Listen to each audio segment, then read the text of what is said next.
நாம் தமிழர் கட்சியின் தலைமை ஒருங்கிணைப்பாளர் சீமான் இந்த முறை காரைக்குடியில் களம் இறங்குவதால் அந்த தொகுதி நட்சத்திர அந்தஸ்தை பெற்றுள்ளது.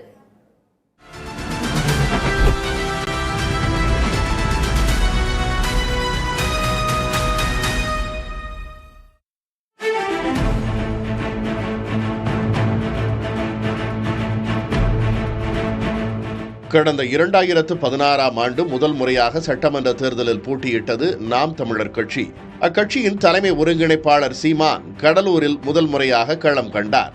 பின்னர் 2021 தேர்தலில் திருவொற்றியூர் தொகுதியில் போட்டியிட்டார்.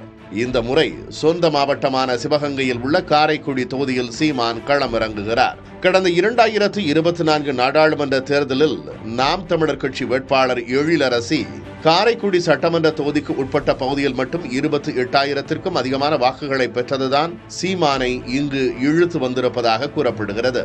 முக்குலத்தோர், முத்தரையர், பட்டியலினத்தோர், நகரத்தார் என பல்வேறு சமூகத்தினர் பரவலாக வாழும் தொகுதி காரைக்குடி. கிட்டத்தட்ட 3 லட்சம் வாக்காளர்கள் இத்தொகுதியில் இருக்கிறார்கள். இந்த தொகுதியில் காங்கிரஸ் 5 முறையும் அதிமுக 4 முறையும் வெற்றி பெற்றுள்ளது. 2016இல் காங்கிரசின் ராமசாமி 93,000 வாக்குகள் பெற்று வெற்றியை தன்வசப்படுத்தினார். 2021 தேர்தலில் திமுக கூட்டணியில் நின்ற காங்கிரசின் மாங்குடி கிட்டத்தட்ட 76,000 வாக்குகள் பெற்று வென்றார்.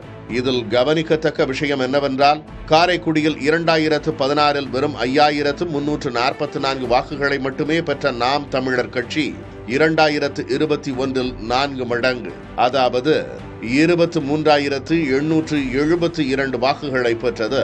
கடந்த 5 ஆண்டுகளில் காங்கிரஸ் எம்எல்ஏ மாங்குடி சட்டக்கல்லூரி, மினி டைடல் பார்க் என சில திட்டங்களை செய்திருந்தாலும் மாநகராட்சியாக மாறிய காரைக்குடியில் பாதாள சாக்கடை பணிகள் இன்னும் முழுமை பெறாதது மக்களிடையே அதிருப்தியை ஏற்படுத்தி உள்ளதாக தெரிகிறது.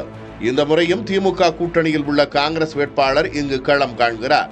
அதிமுக கூட்டணியில் உள்ள அமமுக சார்பில் தேர்போகி பாண்டியும், தாவேகா சார்பில் பிரபுவும் களம் காண்பதால் களம் சூடு பிடித்துள்ளது. புதிய தலைமுறைக்காக செய்தியாளர் பிரியா ராஜேந்திரன்.